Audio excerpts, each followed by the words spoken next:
Welcome to Fortress on a Hill. This is episode 37. Today, the guys and I work to catch up on the last month or so of important headlines.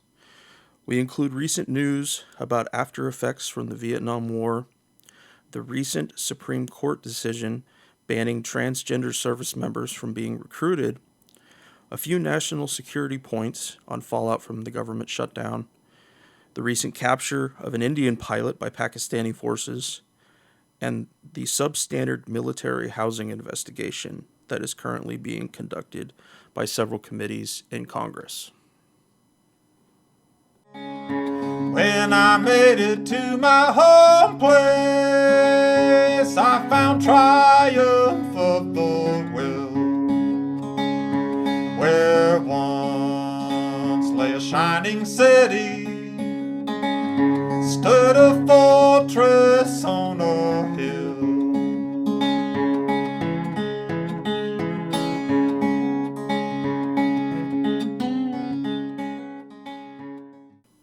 I'm Henry. This is Fortress on a Hill. Thank you for joining us. For those new to the podcast, BT, Danny, and I are three leftist combat veterans who take the military and veteran stories of the day and provide some much-needed historical context and examination. All right, so I want to take a minute here. I'm going to run through a bunch of headlines today, catch everybody up on some little tidbits of things I've been keeping track of. I want to start first with the Vietnam War, and in studying the effects of our military policy, anti-war activists need to understand that the job is never done. There are so many layers to how a country or its people respond to foreign invasion and occupation, which is exactly what the United States has done to many countries many times. For those who got to hear the last episode, I had some very explicit things to say about The Long Road Home, the National Geographic series on a specific war in the Iraq War, and how many lines in the series referred to the occupation of Iraq as a, quote, peacekeeping mission. Of course, I'm thinking of the destruction of Vietnamese foliage and soil through Agent Orange exposure, along with the diseases and sterility it caused in the population. I'm thinking of cholera-stricken kids in Yemen, where the local sewage infrastructure has been destroyed by bombing runs. I'm thinking of Iraqis who were forced to breathe nasty fumes from our bases burning garbage, or from where soil's gotten contaminated by shells made from depleted uranium. And these are two other headlines that I'd like to add to that pile. First, a little history, and something I didn't know until recently. When we fought in Vietnam, South Korea came to our aid.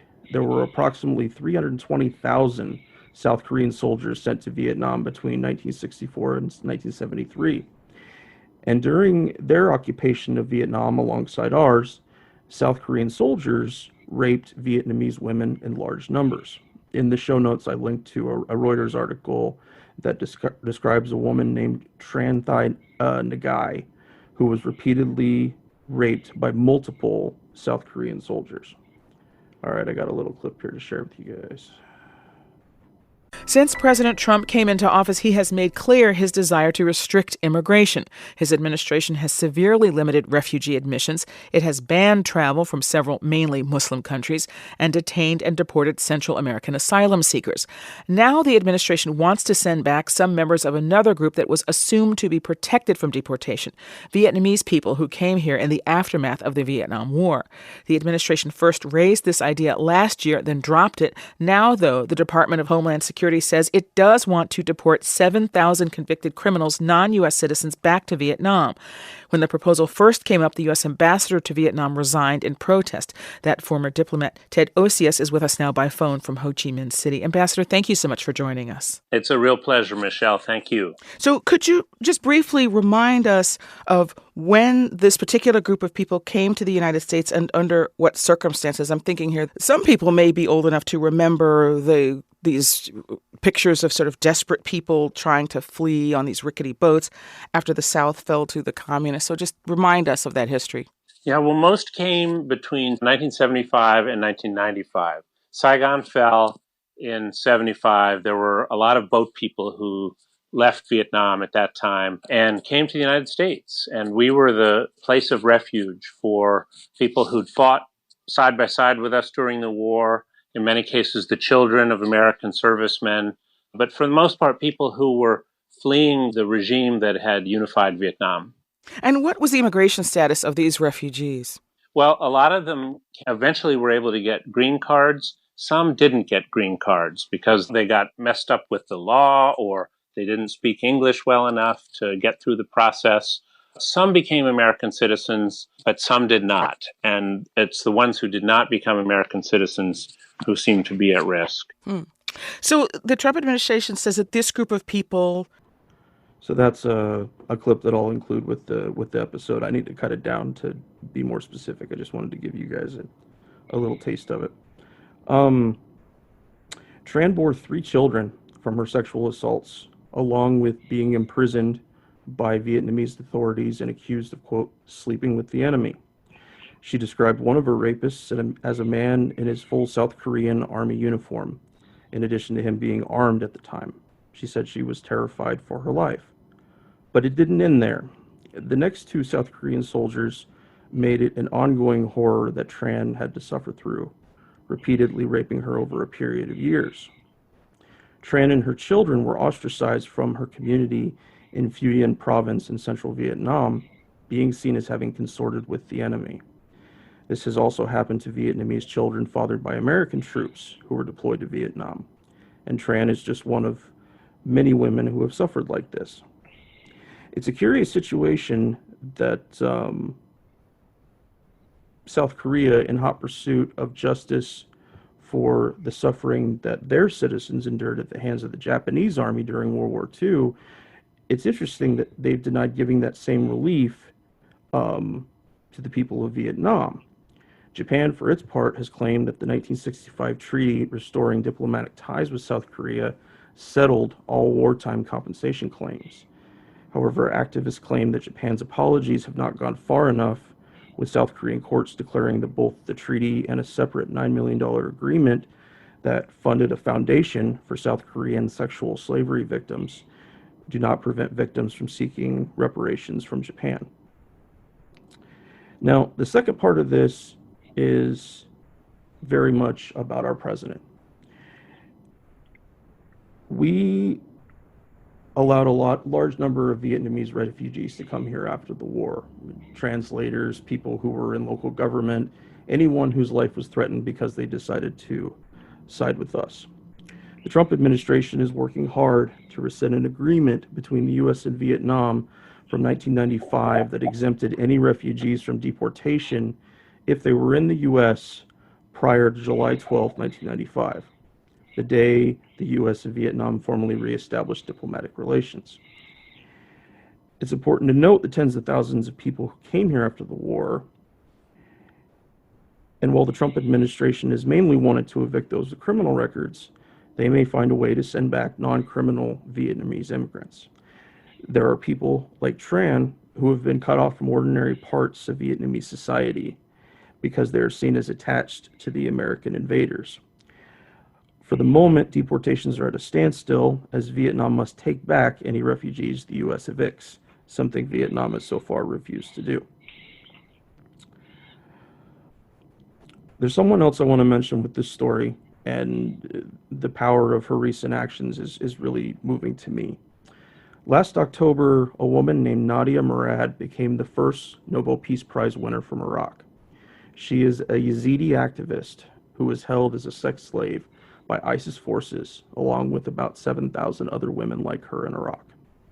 She spoke out specifically in support of Vietnamese victims like Tran, who were harmed by South Korean forces, quote, as these criminals enjoy more rights, freedom, and life than the victims themselves, how can we restore dignity to the victims if everyone turns a blind eye to the prosecution of perpetrators and allows them to enjoy impunity?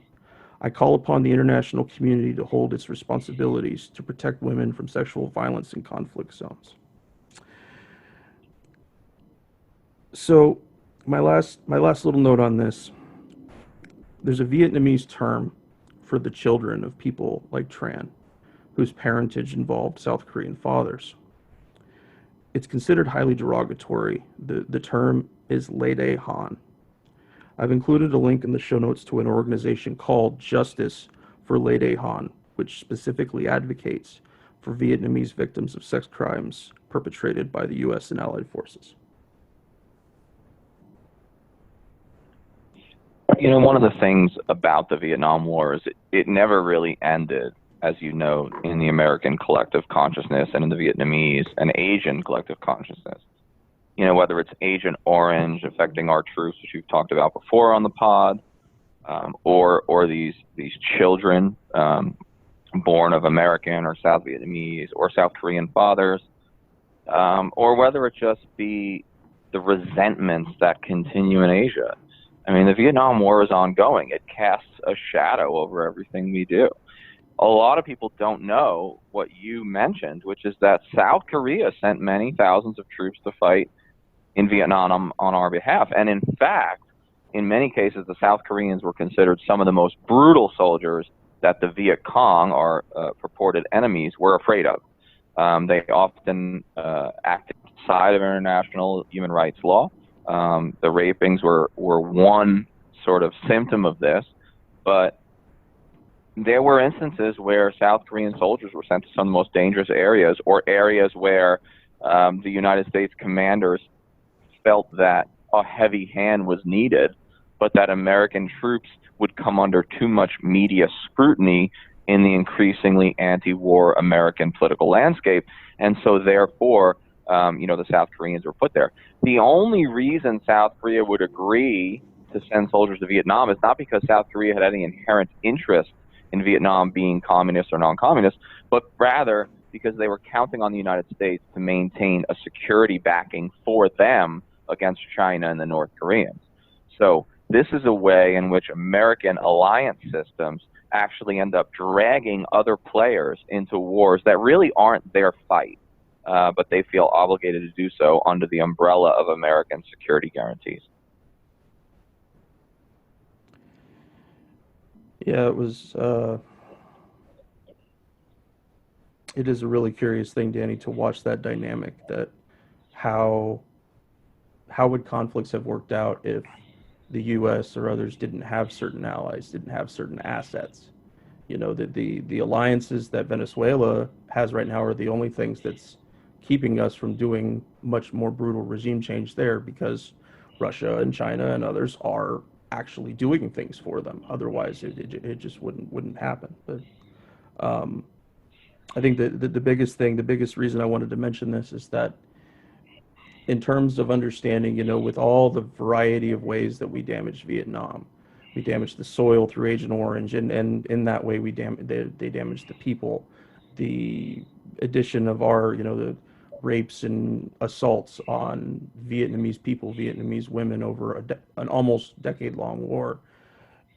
These are common things that happen in almost every war. I wouldn't say they're universal, but they're definitely common. And so when we look back at our wars, we need to understand that we left a footprint in the ground wherever we were, in blood and in probably a lot of other nasty things. Yeah, absolutely.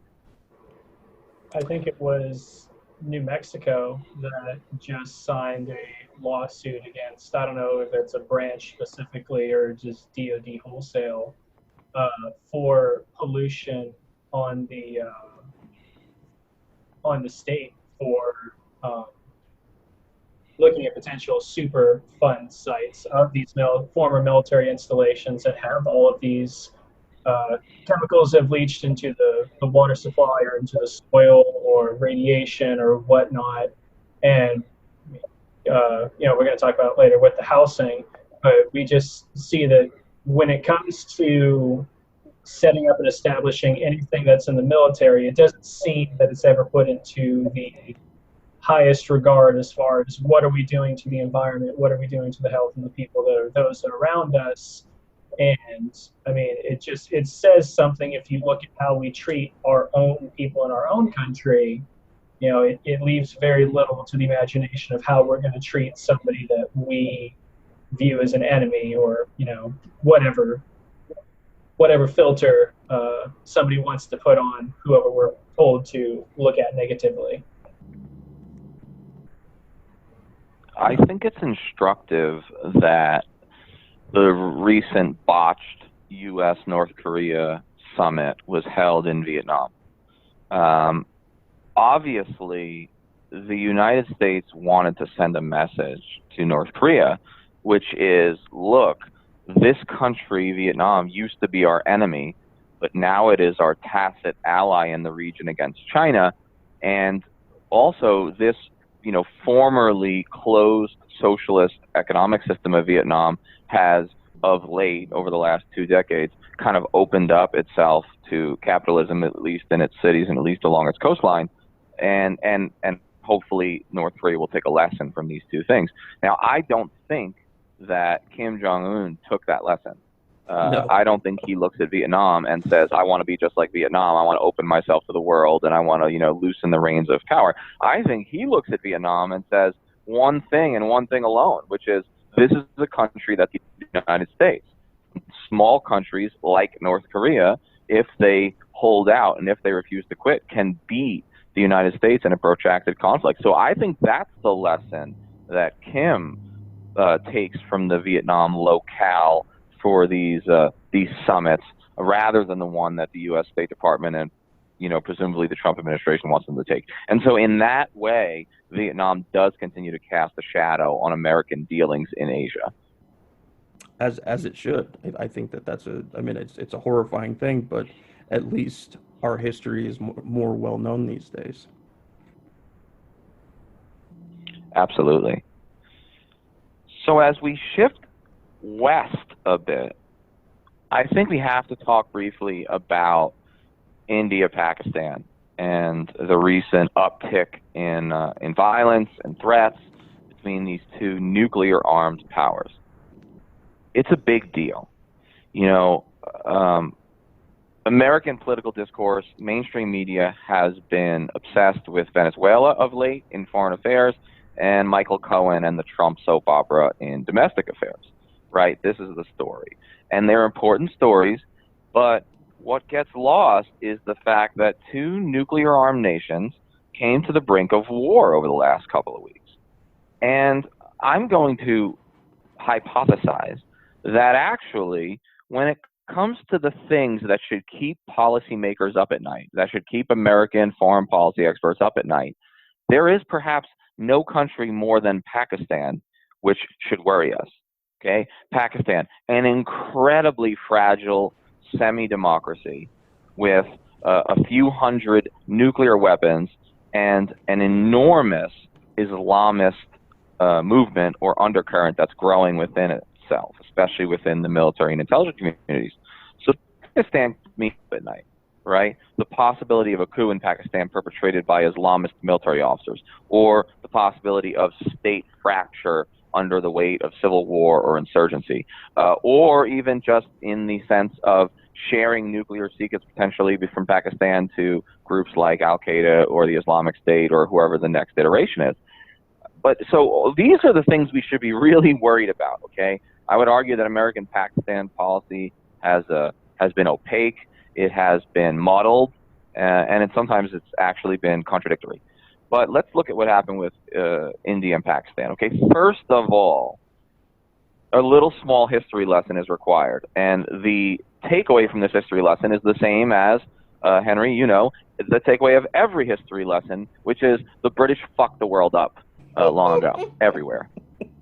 So in the United Kingdom ruled India in a relatively direct form from the mid 18th century all the way up until about 1947, okay? And what we now know as India, Pakistan, Burma, and Bangladesh all used to be rolled under one, imperial government, which was in India, okay? So this was all considered India.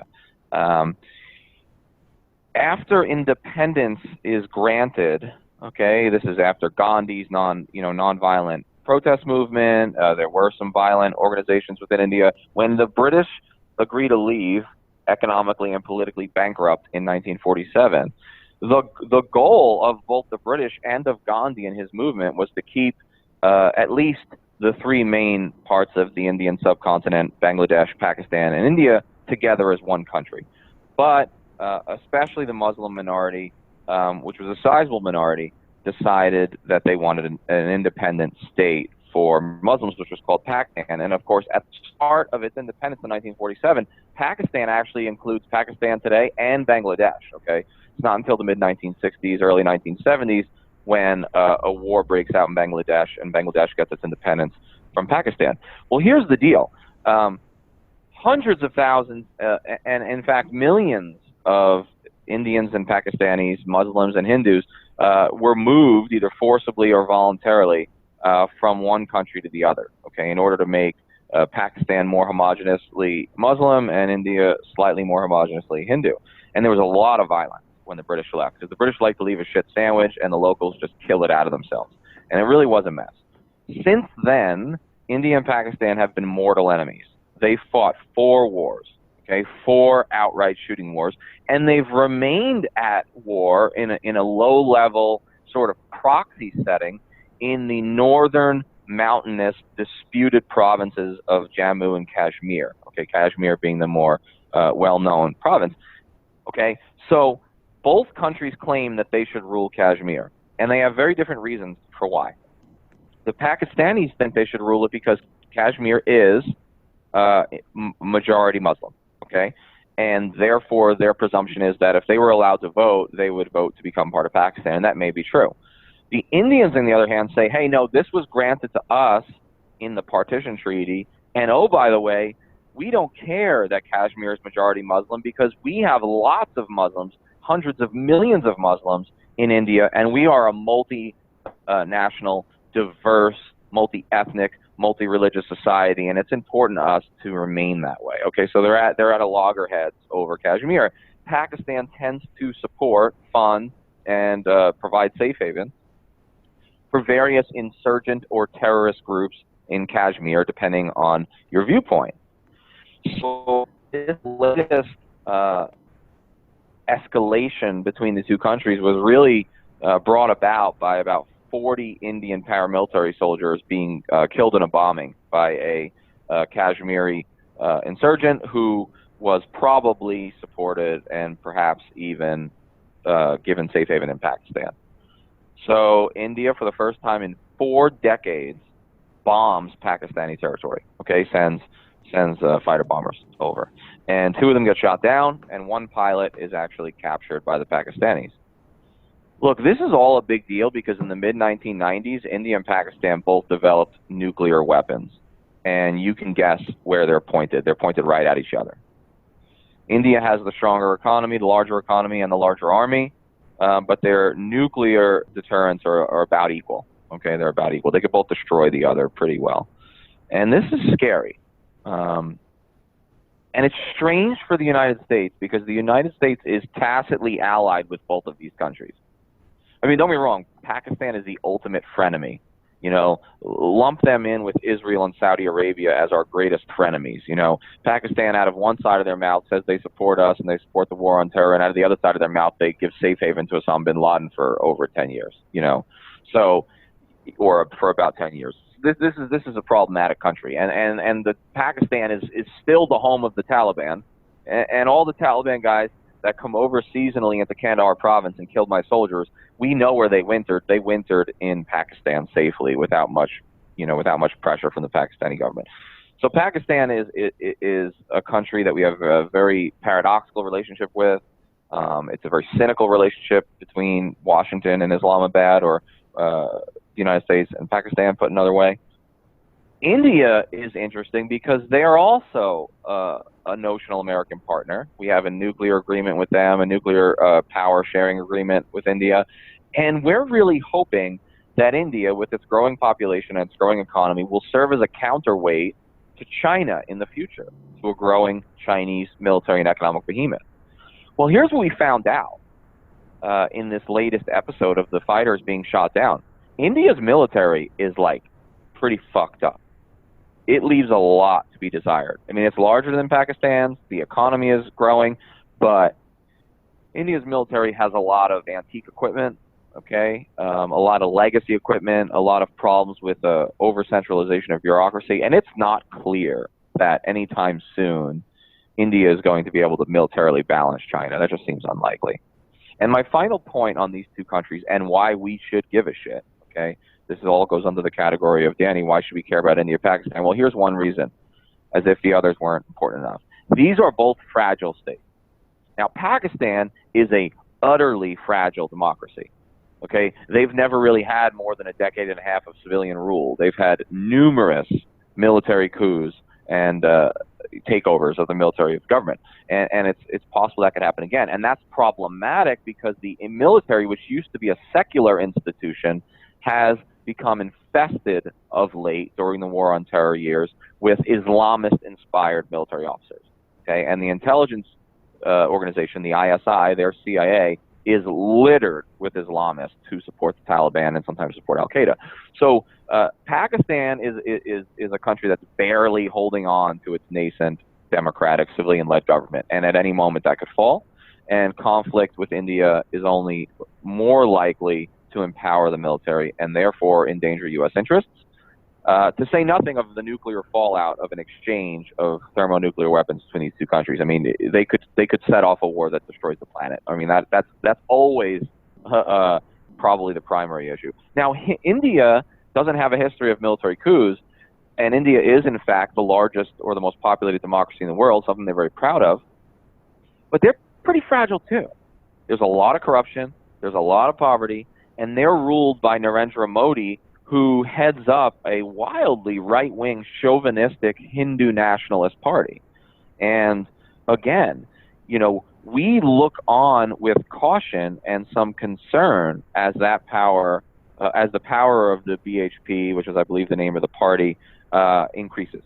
And so what do we know about war? What do we know about military conflict? It tends to empower nefarious actors in both societies, which in the case of India and Pakistan could mean further empowered Modi and his right-wing Hindus and a further empowerment of the Pakistani military and their influential Islamist officers. So that's the backstory. It looks like tensions are cooling. Pakistan handed over the Indian pilot. But what I would say, guys, is keep watching this conflict and don't sleep on Pakistan, because it's what keeps me up at night.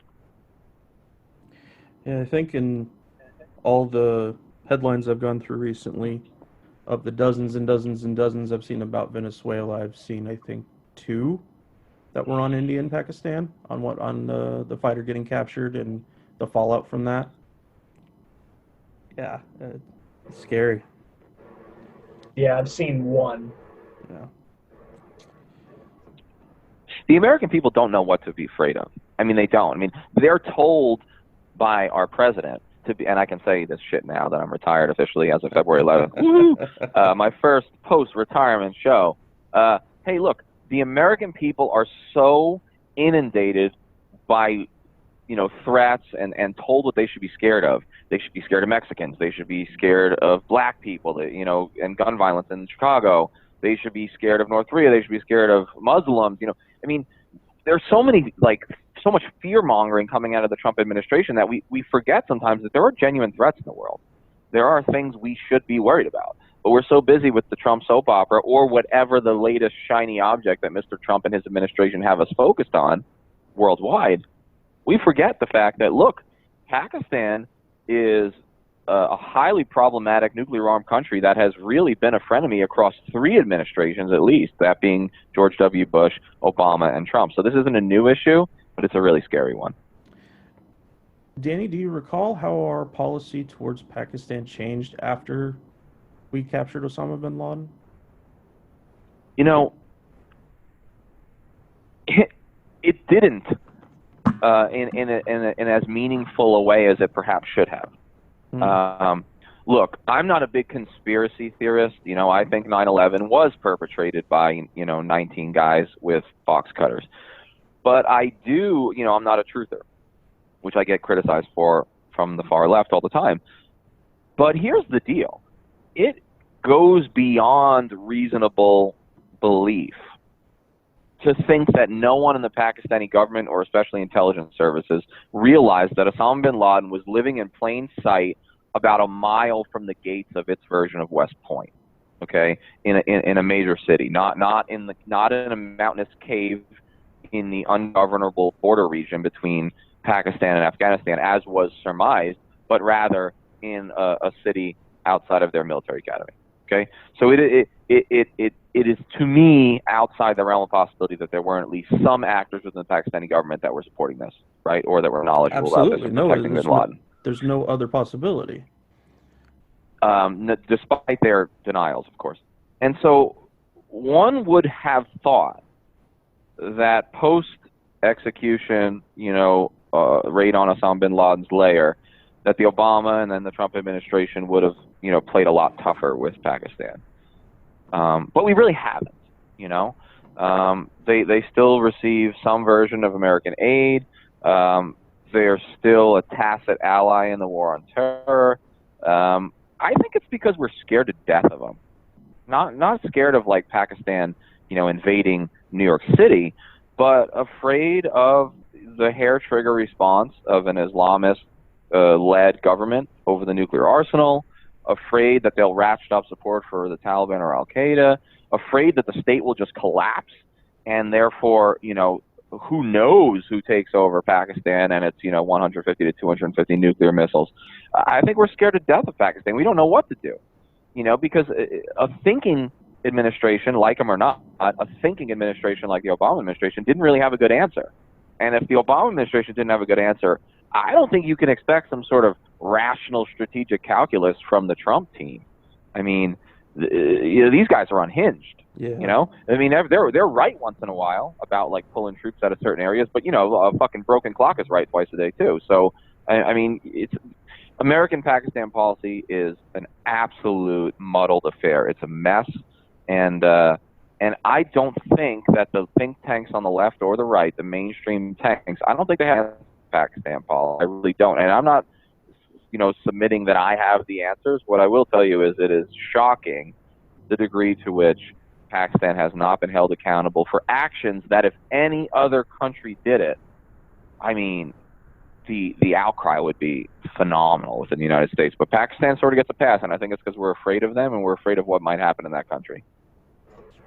And well, we don't should be. forget, we also have the skeleton of that stealth Blackhawk. Who knows how much blackmail that is worth? Stealth Blackhawk. Yeah, don't you remember that the raid on the compound? Yeah, the one that got left there. Yeah, the one that they blew in place. Stealth helicopter that had like a foot of blade on each one of the wingtips. It looks absolutely ridiculous. Yeah, that whole thing just blew my mind when we woke up the next morning and it was all done and they left a helicopter behind. And yeah.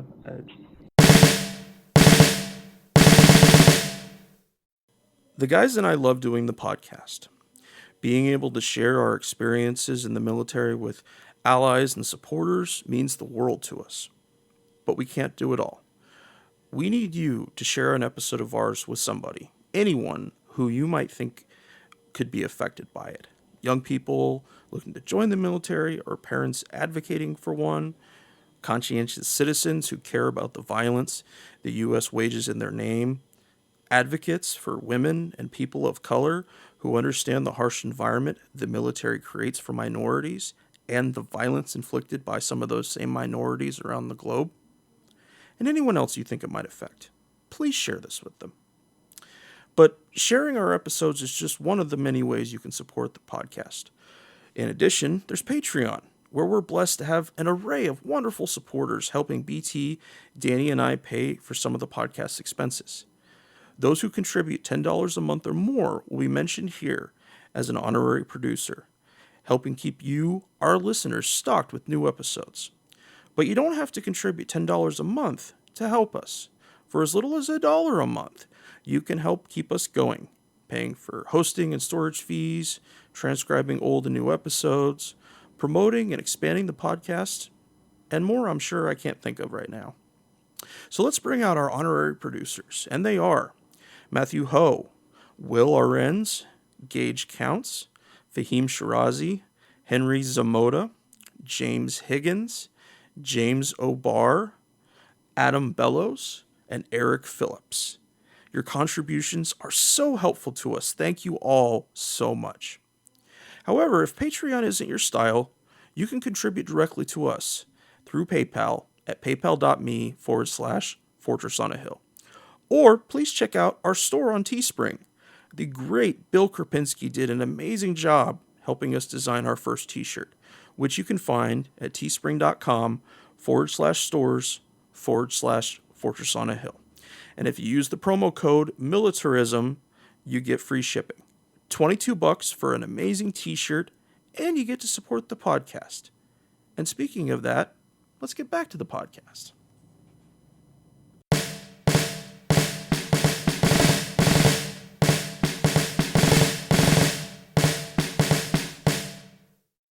So, a quick headline here about the transgender troop community. The Supreme Court has allowed President Trump's ban on transgender individuals in U.S. military service to go into effect pending ongoing litigation. However, individuals who are currently serving that have already transitioned or have not begun their transition can remain in service. It's horrifically ironic to see Trump and the DoD push transgender members away while at the same time watching the DoD public affairs people tripping over themselves to make sure everyone knows that the U.S. military treats transgender military members with dignity and respect. I've linked in the show notes to a recent hearing that was held on Capitol Hill where several current and former transgender service members testified to their value to military service. Please take a link to that. There's hours and hours of footage, but it's very much worth watching. Hopefully the current ongoing litigation will send this policy packing very much in the way that the courts did with Don't Ask, Don't Tell. All right, got a couple things here about the government shutdown. First, there were some really serious delays that were caused in the Coast Guard's maintenance system. From the New York Times, quote, internal documents obtained by the Times show that the Coast Guard's Ship Maintenance Command lost at least 7,456 productive work days, or 28 and a half years worth of work days as a result of the partial shutdown, which furloughed 6,400 civilian employees. This reality poses significant risk to operational availability of cutters and boats, the documents concluded. The service also noted a domino effect that caused delays in repairs and maintenance on its roughly 200 aircraft, which in turn could keep them from being available. Given President Trump's huge push on security at the southern border, I wouldn't imagine this would be welcome news to him, except for the fact it's never been about border security. Oh, and speaking of being pissed off about the border, my old military police company, the 66 MP Company, is currently deployed to the southern border. I'm sure they are down there laying as much sea wire as they can and, I don't know, teaching Spanish classes to border guys that can't already speak it for some dumb reason. Now, I realize the impotence of the situation in front of me and anti-war activists finding buckets of anger at my former unit being sent to the border. But nonetheless, I think it's a horrible waste of manpower and resources. You know, first of all, what a shame that your unit's down there. What a shame that they're away from their families for Yes. for an unnecessary deployment, for a non-emergency emergency. Because that's what this is. Yep. This national emergency is a non-emergency. I mean, immigration is down. Crime among illegals is, I hate that word, illegals. Crime among undocumented is actually lower per capita than among American citizens. You know, most of many of the people who are here illegally overstay their visas or come through major ports of entry rather than across the Sonoran Desert. I mean, all of this speaks to this being a non-emergency. What's fascinating is what you said, which is that if drugs and some of the more nefarious illegal actors or undocumented actors are coming through via the sea through ports of entry, right? Isn't it ironic that the president was willing to shut down the government, including the Coast Guard, in order to get his wall, right? Because, as you mentioned, I mean, the Coast Guard's not getting paid during the last shutdown, and, they do a huge service to the country in relation to counter drug, and also to some extent maritime border security. So, look, this is about politics. This is politics. This isn't strategy. This isn't policy. I mean, if it was policy, then the stats that I began this little rant with would matter. But we are in a post-factual environment. This is fear-mongering. Children are in cages not because there's a legitimate national emergency, but because the president knows that scapegoating brown people helps him win elections with his base. And I'm not afraid to say that shit anymore because I can. And it's true. And it's fucking horrifying. It really is. It really, really is. And he continually passes over, I'm sure it's intentional, the idea that our borders are everywhere. Airports, boat crossings, that the real places where a suspected terrorist might come through generally aren't at the southern border. It just doesn't happen very often. Why would you want to try? Just hearing about the maintenance thing, and as much as I got upset over the whole Tyndall Air Force Base, the maintenance wasn't even something that came to my mind during the Coast Guard shutdown. But I remember I had 24 aircraft that I was responsible for when I was in a maintenance company, and we were working this was deployment, so we were flying the crap out of our aircraft. But I mean, I was working 14, 16 hours a day, working 4 or 5 aircraft at a time, and just trying to juggle this insane amount of logistics that had to be taken care of, and trying to think about having all of that shut down and then having to step back in that first day that you get paid again. And you're like, how am I supposed to knock out 200, whatever it was, years worth of maintenance that was probably barely being able to be maintained to begin with? All of this in light of the ProPublica's article on the U.S. Navy and the USS Fitzgerald and the John McCain and all of the disasters that went about that. One of the understated issues in those stories is when the Fitzgerald was sent out, it was supposed to be doing maintenance runs. It wasn't supposed to be going out into operation, but they changed that maintenance run, and the ship was going out there with systems that were not operating properly, being expected to perform their job. There is a huge issue in the military when it comes to the reality of maintenance has to get done, and people are pretending like that is something that can just be swept aside when it is a 24-hour process that goes into maintaining mission readiness. You can't just stop this, and you can't, at some point, you overburden the system and you see all of these breakdowns. And now we're putting people's lives at risk on top of all of the other risks that naturally come with being a service member or being in the Coast Guard. These are all issues that are being created that are not necessary. No, it's been a constant thing, when there's budget cuts to be made because of the huge contracts that DoD has with the military industrial complex. It means that they're like, well, we'll still send the money to the contracts, but the trainers and the maintainers, the 6,400 guys that I mentioned that were furloughed, they're not around. And so the people that are most important to help people in service and even do the actual work, because there's some work that people, service members don't even do because it's that sophisticated. Yeah, it just fucking blows my mind.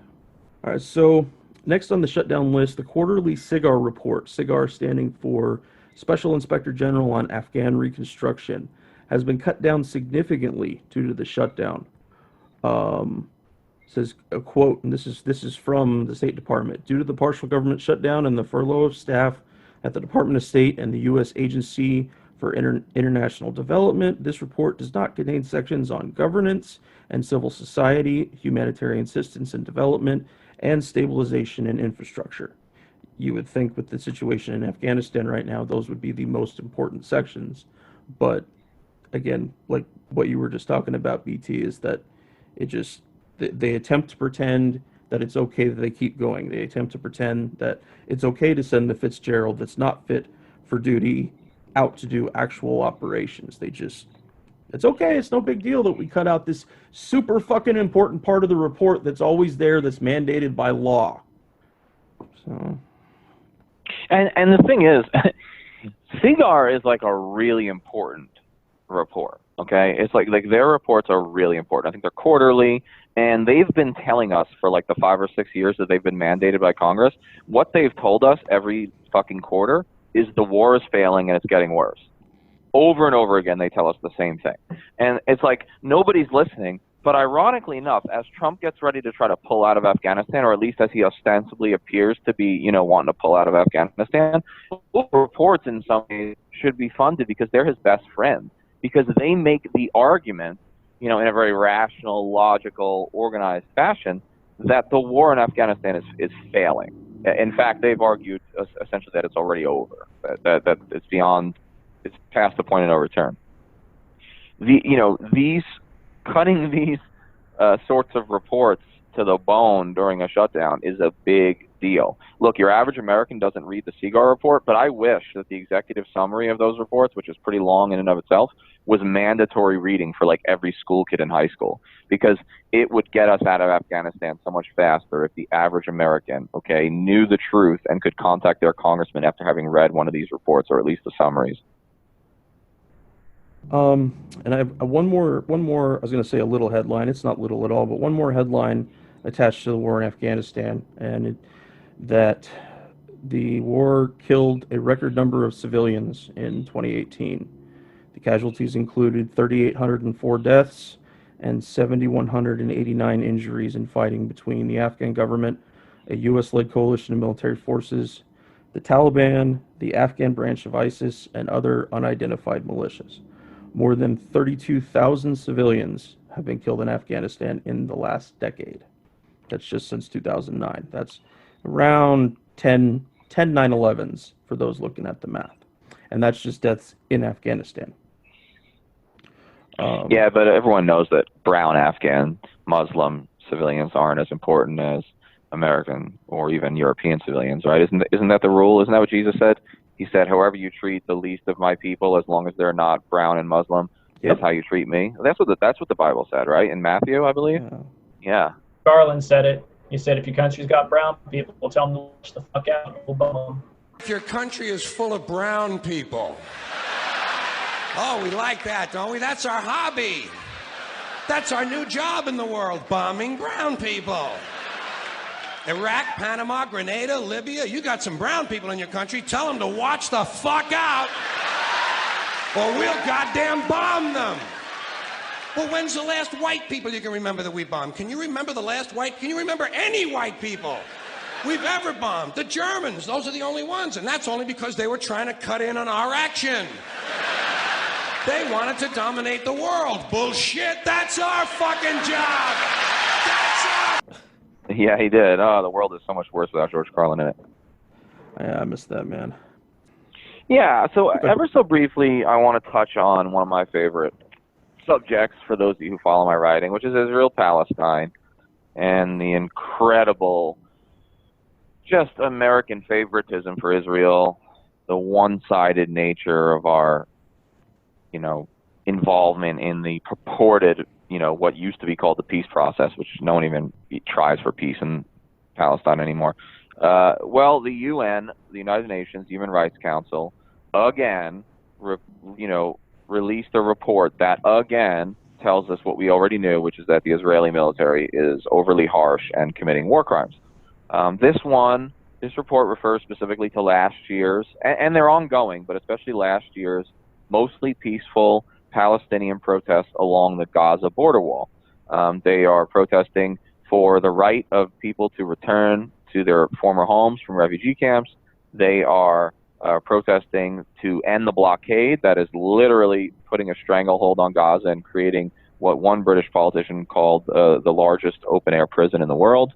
And among other things, they're protesting against Israeli settlements, which are illegal. They're protesting against the Israeli occupation of the West Bank, which is illegal, et cetera, et cetera, et cetera.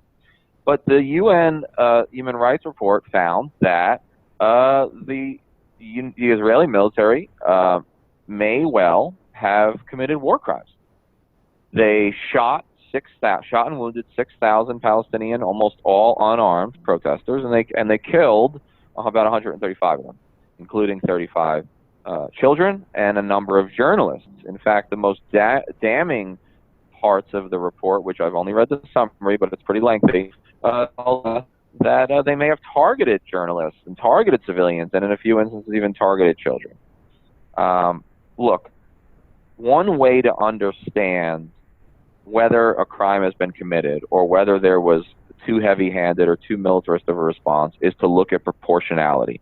And proportionality is very important in international law, especially in international military law. And 130 to 135 Palestinian civilian protesters were killed, were murdered along the border, and a total of 2 Israeli soldiers were killed, and only one of those was even at the border. The other one was involved in a whole separate operation. So this is very lopsided, which doesn't mean in and of itself the Israelis were wrong, but it does raise some questions, right? It doesn't pass the smell test. Okay, there's a lot of smoke there, and the report found that there was indeed fire. Will President Trump and his administration, or even would President Clinton, if she had won, do anything to change America's relationship with Israel? No. The answer is naturally no. The American government, the bipartisan mainstream consensus from left to right, Democrat and Republican, is beholden to the Israel lobby and to the Israeli right-wing government's interests. And that has been the case since at least 1967, and it's only gotten worse year after year. Because to criticize Israel, to say, hey, maybe they shouldn't have killed 135 civilians along the border who were protesting, and maybe they shouldn't have shot 6,000 others, to say that opens you up to charges of anti-Semitism. Well, they say, what they'll say is, if you criticize Israel, you're criticizing Jews worldwide. But that's not true. And we have to stop being scared of that. We have to stop being scared of being labeled as anti-Semites. Because those of us who criticize Israel, in cogent, well-thought-out ways, we know we're not anti-Semites. We know it's not about that. And we got to be less and less afraid of those who would label us as such. This is not the first, and it will not be the last, UN Human Rights Council report that calls the Israeli response or Israeli militarism or the Israeli occupation to be illegal or to be a war crime. In the United States, we're not even allowed to have this debate. One of the first things that the new Senate passed was a massive violation of the First Amendment, which was the anti-BDS legislation. BDS is an international anti-occupation, anti-Israeli occupation movement that stands for boycott, divest, and sanction. It essentially follows the international model of the response to South African apartheid, where most of the world, except for American Israel, most of the world sanctioned and isolated South Africa until they agreed to one man, one vote, and agreed to allow black power and eventually Nelson Mandela to be president. There are a lot of differences, but there's also a lot of similarities between apartheid South Africa and what I would consider apartheid Israel. And, I think it's important we have that discussion. But even if you disagree with me on Israel, certainly we should be able to agree that I have the right to question these things, that the BDS movement has the right to take action in its private sphere. But in the United States, free speech only applies so long as you're not talking about Israel. And that is scary. That is scary. Because the truth of the matter is, America's lopsided, one-sided support for Israel is making us less safe.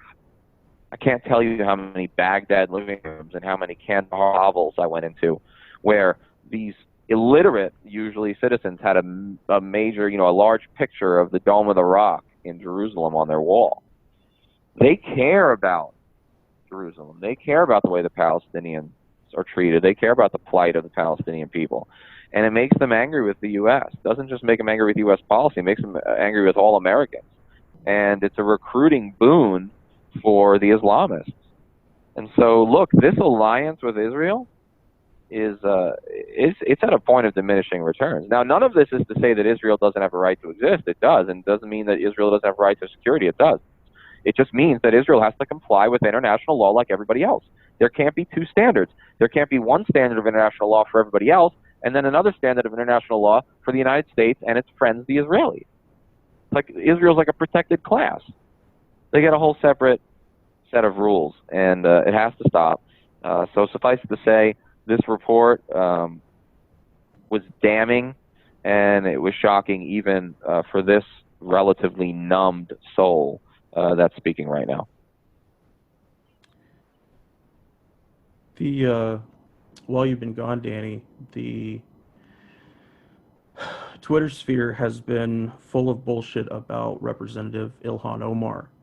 She has been making some truthful observations about AIPAC and other things on Twitter. She quoted a P. Diddy song saying it's all about the Benjamins in reference to AIPAC. And then it starts, the whole thing gets started flooding with the words anti-Semitic tropes. And that's the shield that all the politicians use, is that you can't be using these anti-Semitic tropes. Well, how do you talk about money in Israel then, if that is considered one of them? It's not, but that's the connection they're attempting to make for people. But the ugliness that involved Rep. Omar definitely had to do with the fact that she's Muslim. It wouldn't have continued nearly as long with her being browbeaten by everyone, including Nancy Pelosi, forcing her to give some kind of a ham-fisted apology about it.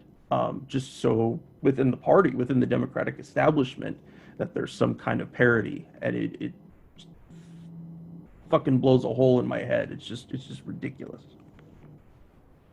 Totally agree. I've been following that story since I got back, and it shows that this is a bipartisan consensus. This wildly pro-Israel, this Israel apologism.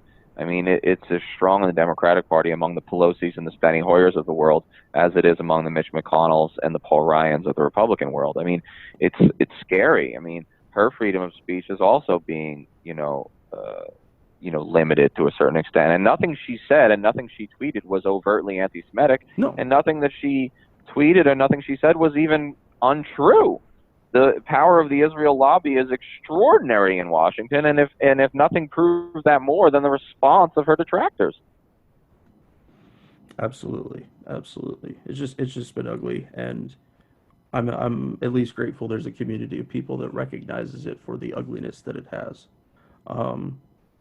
We had a question from Linda on that exact subject. Linda, I hope that answers it. I think we covered everything in your question, but if we happen to miss something, please send me an email.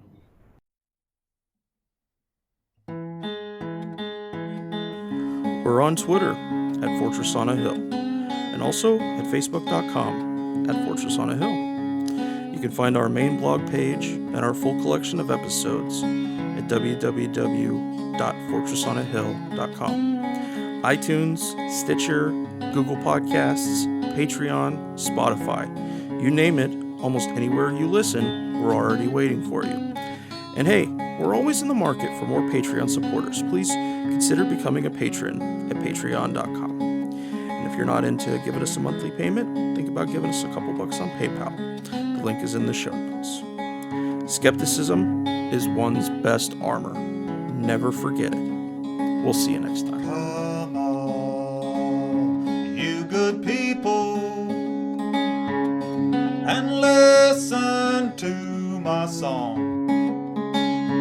I hope you'll pay attention.